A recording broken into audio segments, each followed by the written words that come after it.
Hello friends, previous लेक्चरमध्ये आपण application of मॅट्रायसिसमध्ये method of inversion and method of reduction बघितली होती. आज आपण 2.3 सॉल्व करणार आहोत. 2.3मधला पहिला क्वेश्चन आहे, solve the following equations bye inversion method. या ठिकाणी बघा, पहिलं एक्झाम्पल आपण सॉल्व करणार आहोत. x + 2y = 2. सेकंड इक्वेशन आहे 2x + 3y = 3. पहिल्यांदा या ठिकाणी मी गिवन इक्वेशन्स लिहिलेले आहेत. गिवन इक्वेशन्स आहेत x + 2y = 2 and 2x + 3y = 3. आता पहिल्यांदा या दोन इक्वेशनचा मॅट्रिक्स फॉर्म लिहिलेला आहे. या ठिकाणी आपण matrix form of this two equation मिळेल आपल्याला. कोएफिशियंट मॅट्रिक्स असेल तुमचा 1 2 2 3. व्हेरिएबल मॅट्रिक्स आहे xy = कॉन्स्टंट मॅट्रिक्स आहे 2 3 आणि दॅट इज ax = काय आहे b, वेअर A = मॅट्रिक्स आहे तुमचा 1 2 2 3, x आहे xy, b = आहे 2 3. Now premultiplying ax = b by a inverse. या इक्वेशनला ज्यावेळेस आपण a इन्व्हर्सने प्री मल्टिप्लाय करतो त्यावेळी आपल्याला इक्वेशन मिळेल x = a इन्व्हर्स b. हे फर्स्ट इक्वेशन मिळालं. नाउ बघा, एक्स मॅट्रिक्स आपला आहे माहीत, व्हेरिएबल मॅट्रिक्स आहे. बी हा तुमचा कॉन्स्टंट मॅट्रिक्स आहे. आता बट आपल्याला inverse of A matrix find करायचा आहे आणि तो फाइंड करण्यासाठी तुम्ही कोणतीही मेथड फॉलो करू शकताय. या ठिकाणी इन्व्हर्स फाइंड करण्यासाठी मी ए मॅट्रिक्स घेतलेला आहे 2 1 2 2 3 = a11 a12 a21 a22. नाव याच्या डिटर्मिनंटची व्हॅल्यू जर काढली तर ती येईल 3 - 4 we get -1 is not equal to कायला 0. जसं इन्व्हर्स ऑफ मॅट्रिक्स हे काय होतं, एक्झिस्ट होतं. आता हा इन्व्हर्स आपण ॲडजॉईंट मेथडनी काढणार आहोत. पहिल्यांदा या ठिकाणी मी मायनर्स फाइंड काढले आणि या ठिकाणी केलेले आहेत कोफॅक्टर एलिमेंट्स फाइंड. आता मायनर ऑफ a11 म्हणजेच m11 येईल 3, a11 आलेला आहे 3. देन m12 = 2 मिळाला, a12 मिळाला -2, m21 2 मिळाला, a21 = -2, m22 1 मिळाला, a22 = 1. Now matrix of cofactor is aij = 3 - 2 -2 1. Now हा जो aij आहे याचा ट्रान्सपोज या ठिकाणी घेतलेला आहे आणि aij ट्रान्सपोज म्हणजेच मिळेल आपल्याला ॲडजॉईंट ऑफ ए आणि ॲडजॉईंट ऑफ ए मॅट्रिक्स असेल 3 - 2 -2 1. Now by using formula a inverse = 1 by determinant A into adjoint A. Determinant एची व्हॅल्यू आहे तुमची -1, ॲडजॉईंट ए आपण फाइंड केलेला आहे 3 - 2 -2 1. Now inverse of A matrix मिळेल -3 2 2 -1. आता हा इन्व्हर्स ज्यावेळी आपण इक्वेशन 1मध्ये सबस्टिट्यूट करतो त्यावेळी इक्वेशन 1 आहे आपलं x = a इन्व्हर्स b, म्हणजेच x = a इन्व्हर्स मिळाला -3 2 2 -1, b मॅट्रिक्स आहे 2 3. या दोघांचा जर प्रोडक्ट केला, पहिल्या रोनी जर या कॉलमला मल्टिप्लाय केलं तर -3 × 2 -6 मिळाला, 2 × 3 वी गेट 6. आणि सेकंड रोनी जर या कॉलमला मल्टिप्लाय केलं तर 4 - 3 मिळाला, म्हणजेच = वी गेट 0 1. म्हणजेच एक्स मॅट्रिक्स आहे आपला xy = मिळाला 0 1. By equality of matrices we get x = 0 and y = 1 is the काय आहे required solution. Now second example होमवर्कसाठी लिहून ठेवा. x + y = 4. सेकंड इक्वेशन आहे 2x - y = 5. Then third example आपण सॉल्व करणार आहोत.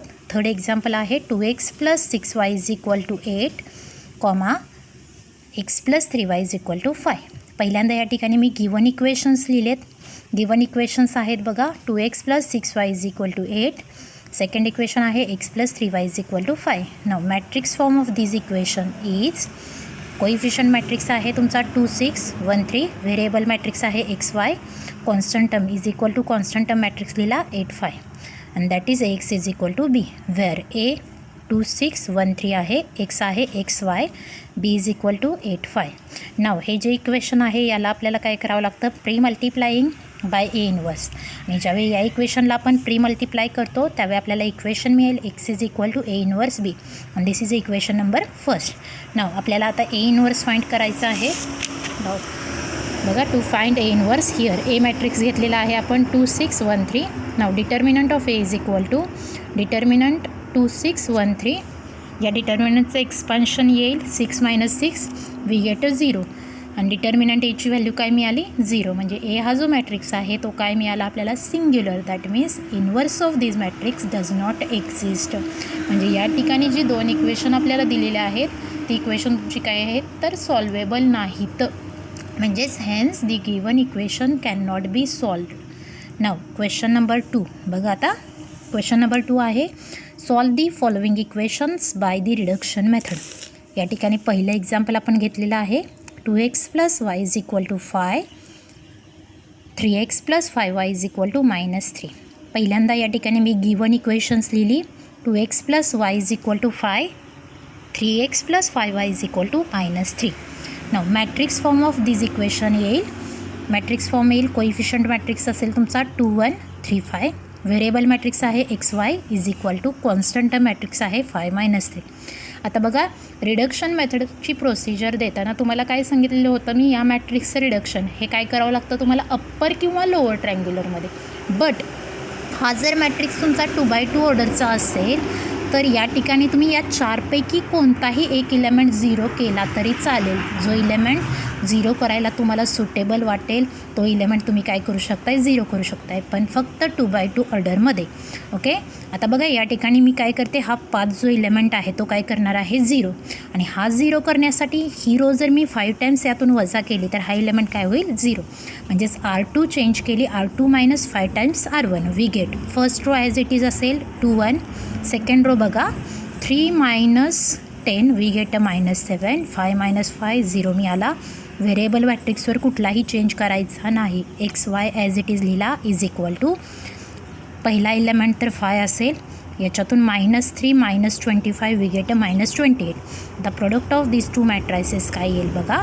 या रोनी या कॉलमला मल्टिप्लाय केलं 2x + y हे पहिला इलेमेंट मिळाला. या रोनी या कॉलमला मल्टिप्लाय केलं -7x + 0 = कॉन्स्टंट टर्म जो मॅट्रिक्स आहे चेंज झालेला तो आहे तुमचा 5 - 28. बाय इक्वॅलिटी ऑफ मॅट्रायसेस बघा फर्स्ट इक्वेशन या ठिकाणी आपल्याला मिळालेलं आहे 2x + y = 5 आणि सेकंड इक्वेशन आहे -7x = -28. आता हे इक्वेशन दुसरं ज्यावेळी आपण सॉल्व करतो आहे त्यावेळी आपल्याला एक्सची व्हॅल्यू मिळेल x = 4. Now put x = 4 in equation 1 we get बघा एक्सची व्हॅल्यू 4 जर मी इक्वेशन 1मध्ये पुट केली तर इक्वेशन 1 होईल आपलं 2 × 4 + y = 5. म्हणजेच 8 + y = 5 मिळाला. y = काय व्हॅल्यू मिळाली बघा -3. म्हणजेच x = 4 and y = -3 is the required solution. Okay. Now होमवर्कसाठी एक्झाम्पल लिहून ठेवा. सेकंड एक्झाम्पल आहे बघा x + 3y = 2, 3x + 5y = 4. Third example आहे 3x - y = 1 and 4x + y = 6. Fourth example आहे 5x + 2y = 4 and 7x + 3y = 5. आता क्वेश्चन नंबर 3 बघा. आता आपल्याला वर्ड प्रॉब्लेम सॉल्व करायचा आहे. तिसरा क्वेश्चन आहे या ठिकाणी दी cost of 4 pencils 3 pens and 2 erasers is ₹60. The cost of 2 pencils, 4 pens and 6 erasers is ₹90, whereas the cost of 6 pencils, 2 pens and 3 eraser is ₹70. Find the cost of each item by using matrices. आता प्रत्येक आयटमची आपल्याला काय करायची आहे cost काढायची आहे. पहिल्यांदा आपण ती कॉस्ट कन्सिडर केली. Let XYZ be the cost of 1 pencil 1 pen 1 eraser respectively. आता बघा या ठिकाणी तुम्हाला 4 पेन्सिल्सची कॉस्ट फाइंड करण्यासाठी जर एका पेन्सिलची कॉस्ट ₹X असेल तर 4 पेन्सिलची कॉस्ट असेल तुमची 4X. एका पेनची कॉस्ट जर ₹Y असेल तर 3 पेनची कॉस्ट असेल तुमची 3Y. एका इरेझरची कॉस्ट जर Z असेल तर 2 इरेझरची कॉस्ट असेल 2Z. म्हणजे टोटल कॉस्ट तुमची मिळेल बघा from first condition 4x + 3y + 2z = 60. Second कंडिशनवरून 2x + 4y + 6z = 90. हे जर इक्वेशन सिम्प्लिफाय केलं तर x + 2y + 3z = 45 मिळेल. And third condition 6x + 2y + 3z = 70. आता मॅट्रिक्स फॉर्मनी ही 3 इक्वेशन काय करायचे आहेत आपल्याला सॉल्व करायचे आहेत. आता ती सॉल्व करण्यासाठी पहिल्यांदा आपल्याला मॅट्रिक्स फॉर्म लिहावा लागेल या इक्वेशनचा. आणि मॅट्रिक्स फॉर्ममध्ये कोइफिशियंट मॅट्रिक्स येईल 4 3 2, कॉन्स्टंट त्याच्यानंतर सेकंड रो येईल याची 1 2 3, third row 6 2 3. Variable matrix 3 variable आहेत x y z. आणि कॉन्स्टंट टर्म मॅट्रिक्स असेल 60 45 70. आता बघा ए हा जो मॅट्रिक्स आहे याचं रिडक्शन आपल्याला अप्पर किंवा लोअर ट्रँग्युलरमध्ये आपण कुठल्याही मॅट्रिक्समध्ये दोन्हीपैकी एकामध्ये करू शकतो. तर या ठिकाणी आपण जर याचं रिडक्शन अप्पर ट्रँग्युलरमध्ये केलं तर बघा बिलो दी डायगोनल इलेमेंट काय करायचे आहेत तुम्हाला 0. म्हणजेच काय बघा हा इलेमेंट ज्यावेळी 1 होतो A1 त्यावेळी हे 2 इलेमेंट 0 करायला आपल्याला काय जातं इझी जातं. मग त्यामुळे आपण काय करूयात पहिल्यांदा पहिली आणि दुसरी रो काय करूयात इंटरचेंज करूयात. ज्यावेळी पहिली आणि दुसरी रो आपण इंटरचेंज करू त्यावेळी आपल्याला मॅट्रिक्स मिळेल 1 2 3 4 3 2 6 2 3. Variable matrix as it is असेल x y z.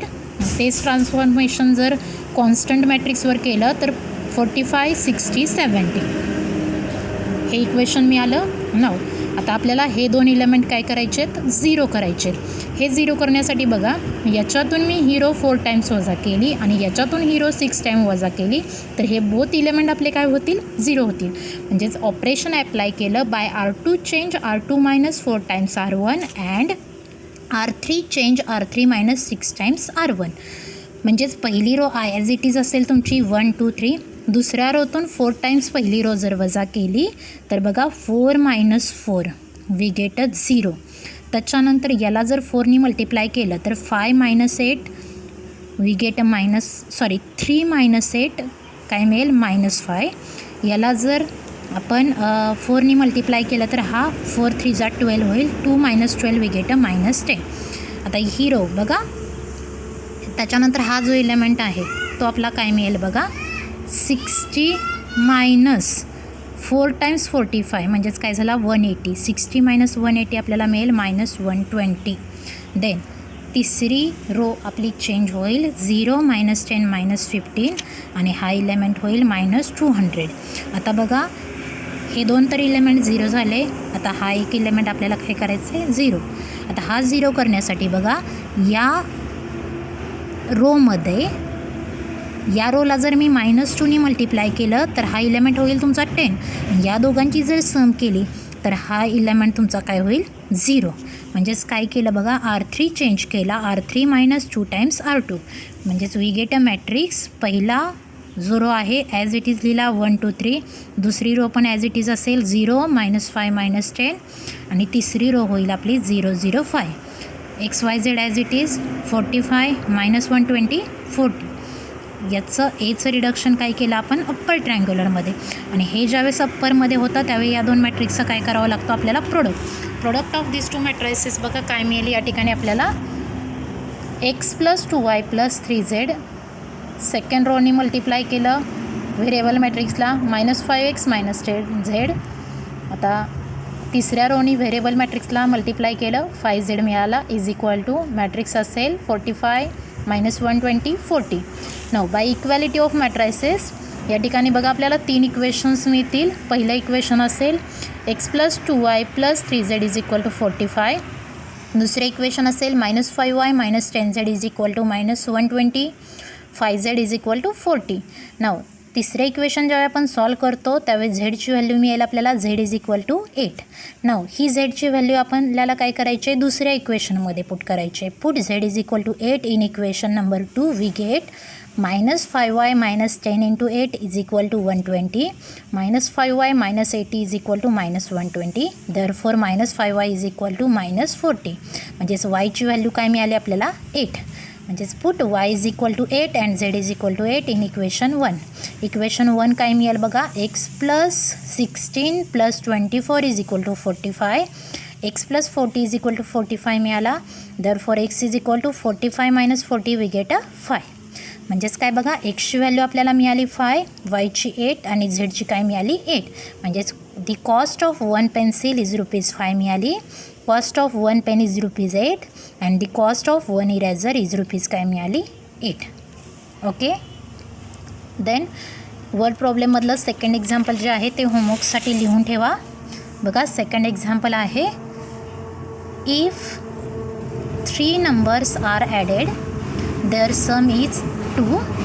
If 2 times the second number is subtracted from the sum of first and third number, we get 8. And if 3 times the first number is added to the sum of second and third number, we get 4. Find the numbers using matrices. आता 5 नंबरचं example या ठिकाणी आपण solve करूयात. 5 नंबरचं example बघा काय दिलेलं आहे. दी total cost of 3 television and 2 VCR is ₹35,000.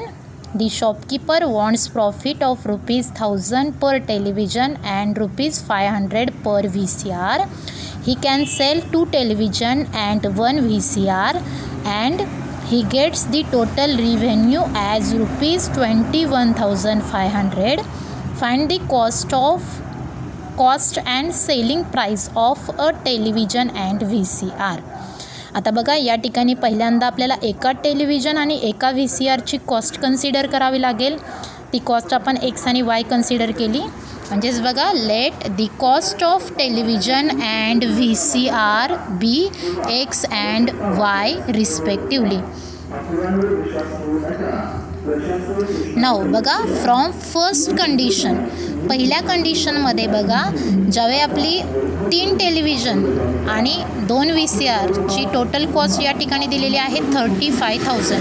म्हणजेच 3x + 2y = 35,000. हे आपलं फर्स्ट इक्वेशन मिळालं. आता सेकंड इक्वेशन रिप्रेझेंट करण्यासाठी काय दिले इन्फॉर्मेशन बघा या ठिकाणी आपल्याला. The shopkeeper wants profit of ₹1,000 per television and ₹500 per VCR. म्हणजे एका टेलिव्हिजनमध्ये होणारं जे प्रॉफिट आहे ते आहे ₹1,000 आणि एका VCRमध्ये होणारं जे प्रॉफिट आहे ते 500. म्हणजेच दी सेलिंग प्राईज ऑफ, एका टेलिव्हिजन जेव्हा आपण सेल करतो आहे तर त्या टेलिव्हिजनची जी कॉस्ट प्राईज आहे ती एक्स आहे. म्हणजेच सेलिंग प्राईज होईल तुमची x + 1000 अँड एका VCRची कॉस्ट प्राईज आहे 500. म्हणजेच त्या VCRची कॉस्ट प्राईज कॉस्ट प्राईज जी आहे ती आहे y. आणि जर 500 प्रॉफिट होत असेल तर आपली सेलिंग प्राईज होईल y + 500 रिस्पेक्टिवली. म्हणजेच आपली सेकंड कंडिशन मिळेल बघा, 2 × x + 1000 + 1 × y + 500. म्हणजेच बघा या ठिकाणी दिलेली आहे सेकंड कंडिशन. ही कॅन सेल केल्यानंतर 2 टेलिव्हिजन अँड 1 VCR ज्यावेळी आपण सेल करतोय, ही गेट्स टोटल रिव्हेन्यू ₹21,500. म्हणजेच ज्यावेळी तो 2 टेलिव्हिजन आणि 1 VCR सेल करतोय त्यावेळी त्याला मिळणारा जे रिव्हेन्यू आहे ते आहे 21,500. आणि हे इक्वेशन ज्यावेळी आपण सॉल्व करतोय बघा, 2नी या ब्रॅकेटला मल्टिप्लाय केलं, 2x + 2000 + 1 या आतमध्ये मल्टिप्लाय केल्यानंतर y + 500 मिळाला = 21,500. म्हणजेच हे इक्वेशन ज्यावेळी आपण सिम्प्लिफाय करतोय म्हणजे 2000 + 500ची सम आली 2500. ही प्लस टर्म आहे, या साईडला गेल्यानंतर काय होईल ती मायनस. म्हणजेच 2x + y = आपल्याला इक्वेशन मिळेल 19,000. हे सेकंड इक्वेशन मिळालं. आता जे फर्स्ट आणि सेकंड इक्वेशन आहे ते आपल्याला काय करायचं आहे, मॅट्रायसिस मेथडनी सॉल्व करायचं आहे. म्हणजेच पहिल्यांदा या ठिकाणी ही जी 2 इक्वेशन आहेत ती आपण मॅट्रिक्स फॉर्ममध्ये लिहिली. आणि matrix form is 3 to 2 1. Second row मिळाली, व्हेरिएबल मॅट्रिक्स आहे XY = कॉन्स्टंट टर्म मॅट्रिक्स असेल तुमचा 35,000, सेकंड इलेमेंट असेल 19,000. आता बघा काय सांगितलेलं आहे, सुटेबल मेथड म्हणजेच या 2x2 ऑर्डरचं रिडक्शन करताना तुम्हाला जो इलेमेंट इझी वाटेल म्हणजे A11, A12, A21 A22 या चौघांपैकी कुठलाही एक इलेमेंट तुम्ही काय करू शकताय 2x2 ऑर्डरमध्ये 0 करू शकताय. आता आपण काय करूयात, याचं रिडक्शन हे लोअर ट्रँग्युलरमध्ये करायचं आहे. म्हणजेच लोअर ट्रँग्युलर म्हणजे अबाव दी डायगोनल इलेमेंट काय करू शकतो आपण 0. म्हणजे हा इलेमेंट 0 करण्यासाठी या रोतून जर मी ही रो 2 टाइम्स वजा केली तर हा इलेमेंट काय होईल 0. म्हणजेच ट्रान्सफॉर्मेशन काय यूज केलं बघा, by R1 change R1 minus 2 times R2. R1मधून जर ही रो 2 टाइम्स वजा केली तर 3 minus 4 we get a -1, 2 minus 2 we get a 0. Second row as it is ठेवली 2 1. व्हेरिएबल मॅट्रिक्सवरती कुठलाही चेंज होणार नाही. XY इज इक्वल टू या रोतून ही रो काय केली 2 टाइम्स वजा केली म्हणजे 35,000 minus 38,000 we get a -3,000. Okay. आणि हा इलेमेंट आहे तुमचा 19,000. आता product of this two matrices बघा, हे रिडक्शन ज्यावेळेस होतं त्यावेळेस आपल्याला ह्या दोघांचा प्रोडक्ट घ्यावा लागतो. आणि हा प्रोडक्ट येईल पहिल्या रोनी या कॉलमला मल्टिप्लाय केलं -x मिळाला, दुसऱ्या रोनी या कॉलमला मल्टिप्लाय केलं 2x + y मिळाला इज इक्वल टू -3,000 आणि हा आहे 19,000 इलेमेंट. आता बघा, by equality of matrices -x is equal to -3,000 मिळेल. हे फर्स्ट इक्वेशन मिळालं. म्हणजेच व्हॅल्यू ऑफ x मिळेल आपल्याला 3,000. नाव सेकंड इक्वेशन मिळेल 2x + y is equal to 19,000. आता ज्यावेळेस एक्सची व्हॅल्यू आपण दुसऱ्या इक्वेशनमध्ये पुट करतो आहे त्यावेळी आपल्याला काय मिळेल, व्हॅल्यू ऑफ y. आता ही व्हॅल्यू जर 1मध्ये पुट केली तर 2 × 3,000 we get a 6,000 + y is equal to 19,000. म्हणजेच y इज इक्वल टू मिळाला 13,000. म्हणजेच बघा, एक्स ही कॉस्ट प्राईज ऑफ काय आहे टेलिव्हिजन आणि Y is the cost price of काय आहे VCR. म्हणजे the cost price of 1 television is rupees काय मिळाली 3,000 and 1 VCR is rupees 13,000. Okay. आता ही झाली आपली कॉस्ट प्राईज. आता सेलिंग प्राईज काढण्यासाठी बघा, जी तुमची कॉस्ट प्राईज आहे एका टेलिव्हिजनमध्ये होणारा जो प्रॉफिट आहे तो तुमचा आहे 1,000 रुपीज आणि एका VCRमध्ये होणारं जे प्रॉफिट आहे ते आहे 500. ओके. म्हणजेच काय बघा, the selling price of 1 television is rupees काय आहे x + 1,000. But value of x आपण काढलेली आहे 3,000. म्हणजे 3,000 + 1,000 वी गेट अ रुपीज 4,000. आणि the selling price of 1 VCR is rupees y + 500 आहे. म्हणजेच rupees 13,000 + 500 we get a 13,500. Okay, thank you.